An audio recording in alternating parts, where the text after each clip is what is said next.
Lucas capítulo 10. Se fizer uma enquete, talvez seja a pregação, uma pesquisa, né? Seja o texto mais pregado em congresso de mulheres. Encontro de mulheres, né? Vocês imaginem qual é o texto já, né? Vem sempre uma cabeça, Marta, Marta. Marta, Marta. Essa foi a primeira pregação que a Vanessa fez na vida, né, Vá? Nesse texto. Foi uma semana turbulenta, ficou nervosa, chorou. Mas Deus certamente falou aquele dia comigo e falou com a igreja, com as mulheres que estavam aquele dia. O texto, então, Lucas, capítulo 10, versículo 38 ao 42. Oremos antes de lermos, tá bom? Oremos. Senhor Deus, agora vamos ler a Tua santa palavra. Vamos ler, Pai, essa maravilhosa porção das Escrituras, o qual certamente tem algo a nos dizer. Que o Senhor agora, através do Teu Santo Espírito, ilumine nossa mente e nosso coração, para que possamos entender e aplicar em nosso viver. Em nome de Jesus, Pai. Amém. Versículo 38. Quando eles seguiam viagem, Jesus entrou numa aldeia, e certa mulher, chamada Marta, hospedou-o na sua casa. Marta tinha uma irmã chamada Maria, que, assentada aos pés do Senhor, ouvia o seu ensino. Marta agitava-se de um lado para o outro, ocupada em muitos serviços. Então se aproximou de Jesus e disse: O Senhor não se importa com o fato de minha irmã ter deixado que eu fique sozinha para servir? Diga-lhe que venha me ajudar. Mas o Senhor respondeu: Marta, Marta, você anda inquieta e se preocupa com muitas coisas, mas apenas uma é necessária. Maria escolheu a boa parte, e esta não lhe será tirada. Amém? Quando nós lemos desse texto, geralmente, eu aprendi a repreender Marta, né? Marta, você é doido? Para de trabalhar, mulher. Né? Nós temos o costume de repreender Marta. Jesus não repreendeu Marta, ele ensinou Marta nesse texto. Quem era Marta, quem era Maria? Segundo os evangelhos, são duas irmãs de um rapaz que foi morto e ressuscitou, né? O Lázaro. Quando fala no versículo 38, chegaram a uma aldeia, essa aldeia é conhecida pelos restos dos evangelhos, que é a cidade de Betânia, um pequeno vilarejo, onde se encontrava esses três irmãos. Obviamente já não eram tão jovens assim, e nenhum texto das Escrituras fala que eles tinham os pais e mães, que eles não tinham os progenitores que moravam com eles. Então, se eram três irmãos que moravam sozinhos numa casa, e pelo contexto de Marta, que não é diferente do nosso. Quer ver só, se eu falar assim, irmão, eu vou te visitar lá, ou alguém te liga assim, você prepara lá a tua casa, que amanhã à tarde, 2 horas, estou chegando lá. De hoje até amanhã, como vai ser a tua rotina?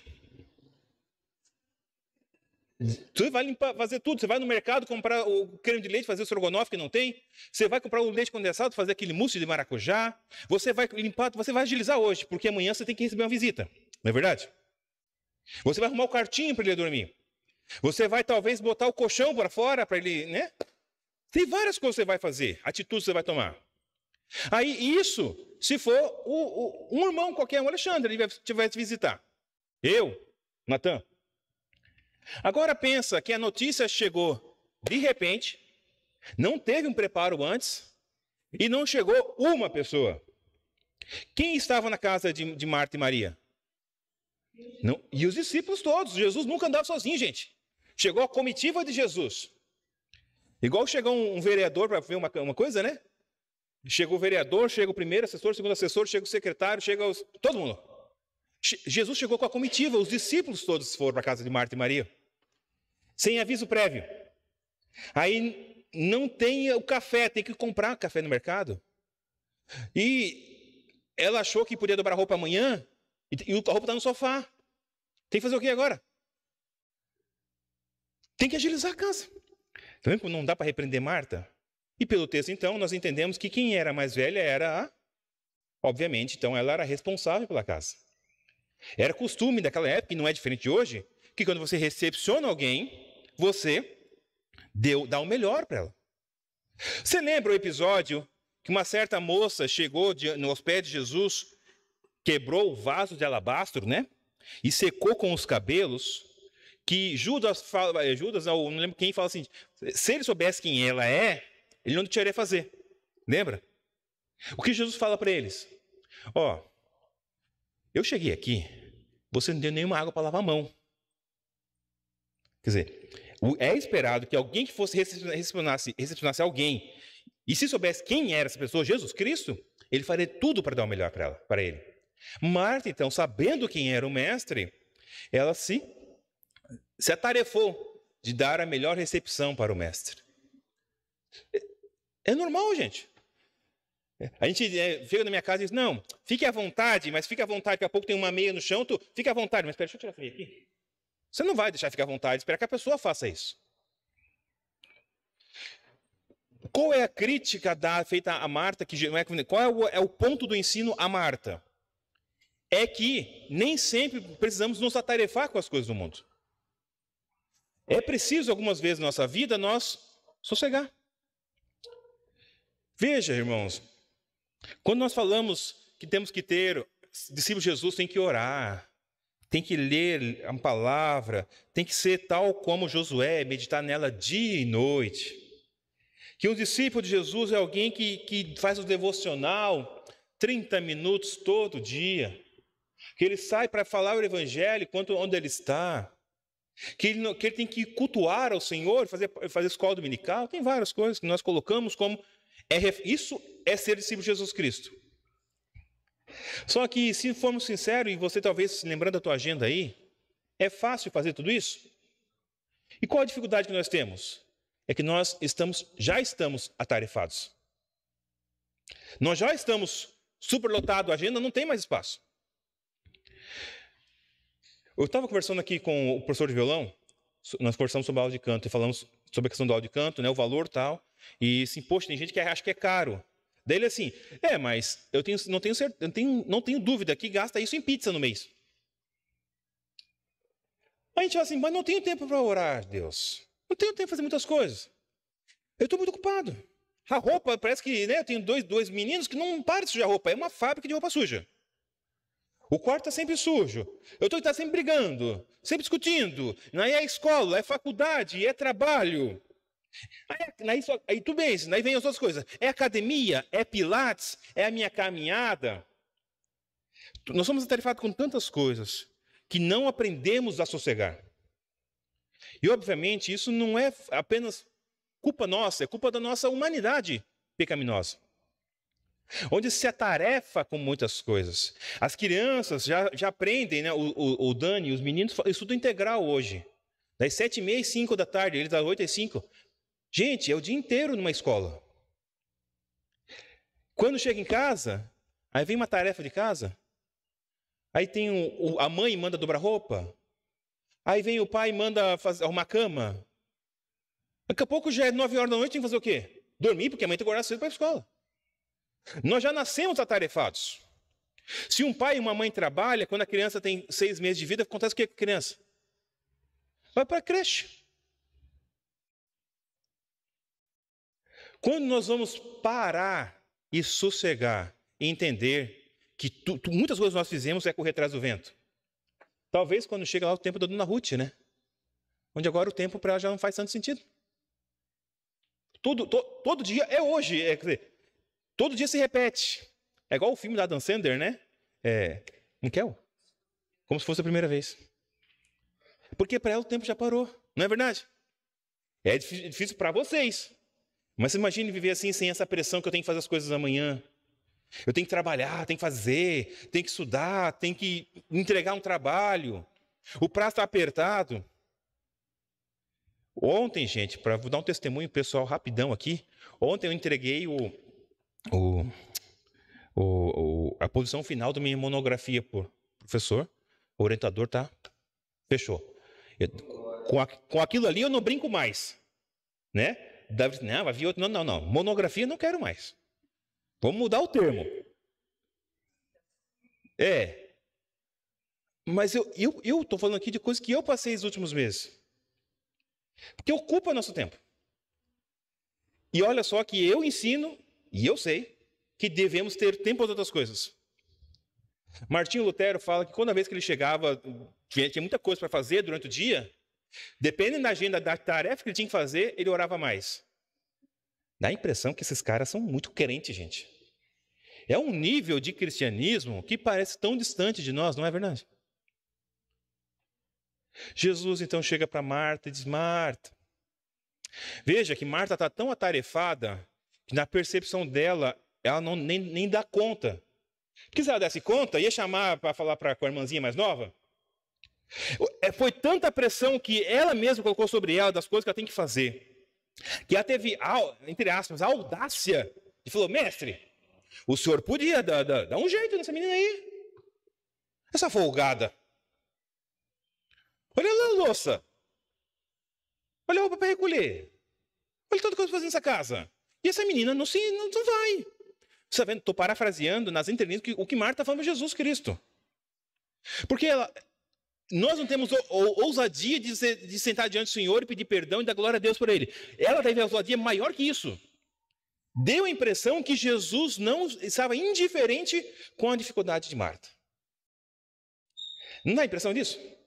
Dá a impressão que Jesus não vê os problemas acontecendo. O Senhor não vê que a minha agenda está tão apertada, que eu preciso de ajuda. O Senhor não manda ninguém me ajudar? Isso porque ela não pensa assim, você podia mandar os outros homens também fazer alguma coisa da vida, né? Talvez, seria muita ousadia. Mas quando nós não vivemos de tal modo assim, parece que Deus não está vivendo. A minha vida é de abismo em abismo. É em tarefa em tarefa. É um ciclo vicioso que eu nunca consigo parar e sossegar diante do Senhor. Uma das questões que me incomodava muito em contabilidade, quem trabalha com prazo vai entender o que eu quero dizer. Todo dia 10 tem ICMS. Gente, todo dia 20 tem PIS e COFINS. Todo dia 15 tem ISS. Todo dia 5 tem a Fundo de Garantia, o GFIP. E todo mês, rotineiramente. Isso quer dizer o quê? Que quando acaba o dia 30, essa manhã começa de novo. Isso quando tem uma empresa muito grande, que antes de acabar o mês já está começando o próprio mês, né? É uma rotina. E nossa vida muitas vezes é assim, não é? Parece. Por que tu acha que as pessoas não gostam de segunda-feira? Qual é o contraste entre segunda e sexta-feira? Eu acredito que é a ilusão que sexta-feira tu concluiu. Não é ilusão? Sextou, acabei, sextou, festejar. Aí cria essa ilusão, não, acabou. Não acabou, gente. Vai recomeçar segunda-feira. Aí segunda-feira você pega o Inter 2, aquele verdinho bonito, Inter 4, você pega aquele verdinho bonito, aí você vê a cara das expressões das pessoas, você percebe que a luta que elas estão, porque são atarefadas demais. A luta que essa sociedade vive porque está atarefada demais. Se você hoje não tem uma graduação, você entrou no emprego, a primeira coisa assim, você vai desenvolver, você vai fazer? Porque a gente tem oportunidade, né? A Vanessa sabe disso, né? Tem oportunidade, você vai fazer uma faculdade, tá? Acabou a faculdade, você penou 5, 4 anos, sei lá qual que você fez. Aquela monografia suada, apresentou, passou com 7,5. O que se espera depois? Você não vai fazer nada além disso? É só isso? Tu não vai fazer especialização? Não tem essa pressão? Quando enquanto eu estudei a presencial FATESU, eu fiz EAD, Teologia. Quando eu acabei Teologia, gente, chegou no final do ano, fui na reunião, me falaram assim, Jackson, tu tá fazendo só FATESU? Que é uma faculdade de graduação presencial, tá vendo? Só FATESU? Porque é essa a cobrança que nós temos. O que me fez a fazer? Então, eu estou acabando a faculdade agora, com uma graduação em teologia, outra, e mais especialização em teologia. Porque é essa cobrança que a gente vive. Coisas que talvez no passado não tínhamos, né? Porque era tão distante a graduação, o ensino, que a gente, não, um dia se der. E não é só na questão do ensino, o trabalho, família, um cônjuge. Sempre tem essa pressão, eu tenho que dar o melhor. Marta, então, querendo dar o melhor ao Senhor, nessa pressão que muitas vezes, talvez ela mesma, pelo contexto, entende que ela colocou sobre ela. Todo mundo vive assim. A nossa sociedade é assim. A nossa sociedade é corrida, é atarefada, é uma caótica. Qual é o diferencial que nós temos do que a sociedade, de modo geral, não tem? O que esse texto ensina para nós? Qual devem ser nossas atitudes, prioridades, a nossa principal tarefa como discípulo de Jesus Cristo? O que diferencia você na sua correria, como cristão, e aquele teu companheiro de trabalho na correria também? O que diferencia uma igreja que entende que é cristã, que serve ao Senhor, centrado no Evangelho, de uma outra organização por aí, que vive e trabalha em busca de resultados? Porque parece que tudo o que vale a pena é aquilo que dá resultado. Ao menos resultado financeiro, acadêmico, profissional, familiar. O que diferencia eu e você desse mundo que vai acordar amanhã, segunda-feira, louco para ficar em casa, abre aquela vontade, ou aquele desânimo, aquela ansiedade? O que diferencia de nós deles? É que todos nós que entendemos que quem é Jesus Cristo, seguimos o Evangelho de Jesus Cristo, somos discípulos de Jesus, temos um algo a mais que o mundo não pode ter, que o mundo não pode conhecer, diz o texto, né? Quem é esse? É Jesus. Jesus nos chama a parar, sossegar e ouvi-lo. Não quer dizer que não vai ser feita a tarefa. Vai ser feito. Não vai largar também. A Marta não vai largar a casa e ajeitar. Mas existem momentos na sua vida que você tem que sossegar aos pés de Cristo e ouvi-lo. Aí vem uma dificuldade enorme, gente. Veja, eu não sei se você tem o costume de orar igual eu, mas eu oro assim muitas vezes. Eu dobro o meu joelho, eu despejo ali, né, aquele monte de palavras que já tem programadas, né? O prefácio e o pós-fácio é as mesmas coisas, né? Aí eu falo. Depois que eu falei, eu me levanto e vou embora. Não é verdade? Já falei o que tinha que falar, entreguei o recado, levanto e... Já teve a experiência de parar, falar com Deus e pronto, ficar quietinho esperando? Sossegar. Ver o que vai vir de lá, que Deus vai responder. Talvez Deus vai lembrar de um versículo bíblico que possa te ajudar no processo de edificação. É difícil. Sabe por que é difícil? Porque eu tenho quase certeza que você vai achar que está perdendo tempo. Dá a impressão que orar é perda de tempo. Porque você tem que fazer. Mas orar e ouvir, querer esperar de um mestre a resposta, mostra a dependência no Deus que nós diz que servimos. Né? Você diz, Deus, eu preciso de tal coisa, estou com sua dificuldade. O que o Senhor tem a me dizer? E ficar bem assim, ó.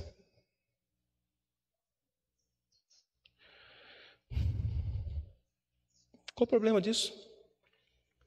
Não, mas se eu fizer assim, meia hora que eu sossegar, é meia hora que o meu trabalho vai atrasar. Cada meia hora que eu sossego, é 5 varas de roupa que eu não estendi. É uma louça não lavada. Jesus fala assim, Marta, sossega, minha querida, te acalma. Eu estou aqui. A percepção de estar diante de Jesus Cristo tem que nos levar ao aquietamento. Se você está orando diante do Deus Todo-Poderoso, essa percepção de que eu estou diante de Deus, gente, diante da glória dEle, diante da majestade dEle, diante do poder de quem Ele é, tem que nos fazer, eu e você, nos aquietarmos. Não apenas para a confissão de pecado, mas para esperar o que Ele tem a nos dizer. Lembra, tem uma canção que eu fui ver na internet hoje, tem mais de 630 milhões de visualizações. É coisa, hein? Aquele, aquieta minha alma, lembra? Faz meu coração ouvir tua voz. Me chama para perto. Só assim eu não me sinto só. Veja que 630 milhões de visualizações no YouTube é muita vez, gente. O que faz as pessoas buscarem essa canção? Eu entendo que é a dificuldade de fazer na prática. Eu entendo que é a dificuldade de ler o Salmo 42. É 42? É. Põe, Natan, por favor, Salmo 42, Natan, por favor. 42. É. Olha. Assim como a corça suspira pelas correntes das águas, assim por ti, ó Deus, suspira minha alma. O outro. A minha alma tem sede de Deus, do Deus vivo. Aí vem a pergunta: quando irei e me apresentarei diante da face de Deus? Jesus nos chama, irmãos, a nos aquietar. Fazemos coisas demais. Falamos demais. Agimos demais. Pensamos demais. E muitas vezes esquecemos que só uma coisa é necessária: é nos aquietar diante de Deus. Todo discípulo de Jesus Cristo, que entende quem Ele é, que entende quem Deus é, e entende para o que Deus nos chamou, se aquieta diante dEle. Se nós não conseguimos nos aquietar, se não conseguimos refletir, ler um versículo bíblico e mastigá-lo, como diz o popular, né? Mastigá-lo, saboreá-lo, orar e ficar um tempo quietinho diante do Senhor, é porque talvez a nossa percepção de quem é Deus está meio, sabe, não está plena, completa. Se você não sabe botar diante do Senhor a tua dificuldade, esperar Ele responder, mas você tem que se levantar e fazer alguma coisa, talvez você não tenha visto a plenitude da capacidade que Deus tem para operar em sua vida. Existem momentos, como diz o Eclesiastes 3, há tempos e tempos. Não é? Se há tempo de chorar, há tempo de se alegrar. Se há tempo de falar, há tempo de ouvir, silenciar, se acalmar, se aquietar. Porque nessa correria, gente, você não vai conseguir ouvir o que Deus tem a dizer. Todos nós já andamos de ônibus, né? Já andou de ônibus, né? Já andou de ônibus em São Paulo, por exemplo? É uma beleza, gente. É uma delícia. Maravilhoso. Tá? O Inter 4 talvez represente bem o que é em São Paulo num horário fora do horário pico. Você já entrou naquela muvuca que você tem que falar com alguém e está todo mundo falando ao mesmo tempo? Aí do nada você começa, você ou está paradinho olhando para fora assim, do nada você escuta uma história legal, não é? Opa! Né? A senhorinha falando do genro dela para aquela vizinha, para as duas, né? Empregado doméstico que estão indo para casa do ônibus. Aí você, opa, que história bacana. Aí você discerne a história que te interessa no meio daquela muvuca que tem no ônibus. Aí você faz o quê? Opa! Se tocar o celular, é capaz de você nem ouvir o teu celular. Está concentrado em saber aquela conversa. E está torcendo para que ela acabe antes que você desça no ponto, né? Para não ficar pela metade, né? Deus diante de Deus é a mesma coisa, gente. Existem muitos barulhos ao nosso redor. Muita muvuca, muita correria. Muita gente que vai e passa e muitas histórias acontecendo. Deus te chama a ouvir uma coisa só. Diante disso tudo. A voz dele. Ouvir a voz do que ele tem a dizer. Salmo 16, 11, Natan, por favor.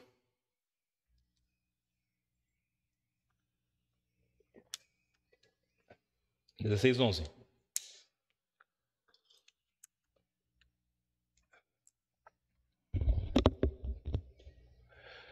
Tu me farás ver os caminhos da vida. Na tua presença, a plenitude de alegria.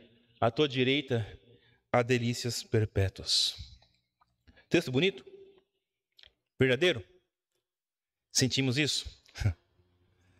Jesus nos chama a ter esse momento esse deleite diante dele. A ouvirmos a voz dele. Certa vez, os discípulos, alguns seguidores de Jesus, algum ciclo maior ao redor de Jesus, começaram a debandear, né? A mudar os seus rumos, porque era difícil seguir Jesus Cristo. E aí Jesus questiona-os, e vocês, né, para os 12, vocês vão também? A porta é aberta. Como diz o popular, né? A porta é... Isso aí. Vocês ouviram o que ela falou, né? Porta da casa. Porta... Serventia da rua. Jesus fala assim, olha lá. O que Pedro responde para ele? Você sabe qual é o texto? Que diz? Para onde iremos? Se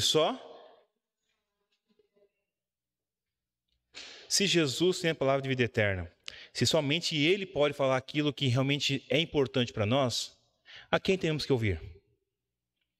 Somente a Cristo. Sossegar ali. Se aquietar. Interessante que aqui, é importante, o salmista, Salmo 42, né? Você vê que parece uma coisa muito estranha. Porque é o salmista falando com quem? Vocês entenderam o versículo? Lembra dele? É o salmista falando com quem? Põe lá, por favor, de volta, Salmo 42, 11. O pessoal já esqueceu do versículo.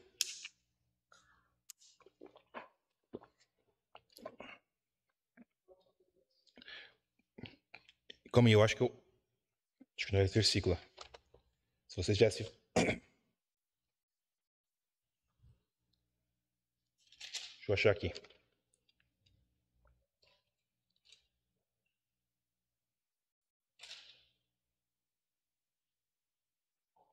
Onze.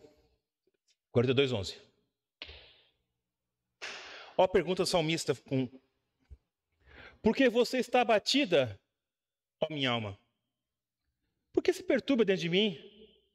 Espere em Deus, pois ainda o louvarei. A Ele, meu auxílio e Deus meu. Com quem está falando? Com Ele mesmo. Quando fui para a contabilidade, eu queria tanto reverter minha vida, de sair do chão de fábrica para a contabilidade, que eu comecei a mudar toda a minha vida. As minhas senhas, por exemplo, eu vou dar uma chance para você saber qual eram as minhas senhas que eu usava. Contabilidade. Quando eu fui para o estágio, na contabilidade, eu mudei minha senha para sucesso. Quer dizer, eu comecei a falar para mim, você consegue, você vai. Só que o salmista fala assim, não, minha alma. Por que isso? Por que essa correria desenfreada? Por que está tentando secar gelo? Ensacar fumaça? Por quê? Espera em Deus. Só que só vai ter essa percepção de que Deus é o auxílio e Deus dele quem está ouvindo o que Jesus tem a dizer. Queridos, que todos nós possamos, e isso é importante, se tem alguém que tem que puxar a sua orelha, é você mesmo. Como você faz isso? Se reorganize. Pare de correr. Programe um tempo da sua vida. Porque aí depois, famílias são destruídas, são destruradas, porque a gente correu tanto atrás de outra coisa que esqueceu até da própria família. A tua saúde, você vai descobrir depois, está com câncer. 2 meses depois, infelizmente, não tem mais solução. Por quê? Corri muito, não dá tempo de cuidar de mim. Jesus nos chama a nos aquietarmos. E se você ouvir o que o Evangelho tem a dizer, ele vai falar essas verdades. Ei, preza pela sua família. Preza pela sua alma. Cuide do seu corpo. Ei, esteja em comunhão com os irmãos. Ei, trabalhe para a glória de Deus. Não apenas para o recurso financeiro. Pais, eduque seus filhos. Maridos, ame sua esposa. Como Cristo amou a igreja. Servos, sirva como se fosse a Deus. Jesus tem muito a nos dizer, mas parece que nós temos pouco interesse em querer ouvir. Jesus fala para Marta, Marta, uma coisa só é necessária. Não são 2 ou 3. Não é presbiteriano 3 pontinhos. Uma coisa só é necessária. É ouvir a voz de Jesus Cristo, o que ele tem a nos ensinar. O que Jesus nos ensina é o Evangelho, que mostra que somos fracos pecadores e tendenciosos a nos ocuparmos com muitas coisas que não são necessárias. Somos tendenciosos a encher a nossa agenda, esquecer de separar um tempo de nos aquietarmos e ouvir o que o Mestre tem a dizer. Mas nós sabemos que só dele vem a palavra de vida eterna, mas não queremos ouvir a palavra de vida eterna. Então, meus irmãos, hoje te convido a te aquietar, sossegar, poder voltar a ouvir, quando nós ouvimos aqui, né? A voz dos pássaros cantando. A criação dando glória a Deus. Ouvir a voz do Filho, o que ele tem a dizer. E certamente, principal disso tudo, ouvir o que Deus tem a nos dizer. Porque senão a gente vai tomar decisões erradas, caminhos errados, porque não ouvimos o necessário, o importante, o essencial, a voz de Deus. Amém? Vamos orar.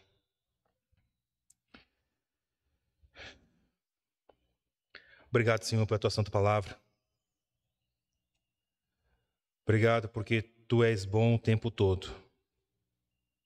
Apesar de nós, apesar de nossas fraquezas, limitações, e apesar que muitas vezes corremos e corremos atrás do vento, o Senhor sempre nos chama a nos aquietarmos aos teus pés. Deus, cuide de mim, cuide dessa igreja, cuide dos meus irmãos. Nos ajude a refazer agendas, prioridades. Nos ajude a mutar, a silenciar a voz de coisas desnecessárias, a voz do que o mundo tem a dizer e está gritando, Pai. E não ouvimos o sussurro que o Senhor tem a nos falar. Eu sei que o Senhor espera isso de nós, como discípulos teus, e pedimos a tua ajuda para assim viver. Que a nossa alma se aquiete diante de ti, na certeza que de ti vem a resposta, pois tu és o nosso auxílio, o nosso Rei, o nosso Senhor e Salvador. Faça-nos viver para a glória do teu nome em todo momento. Faça-nos viver sob os cuidados do senhorio e o reinado de Jesus Cristo. E faça-nos viver no poder do Santo Espírito, Pai. Que o Senhor ajude essa igreja, ajude as famílias, ajude as crianças, todos nós.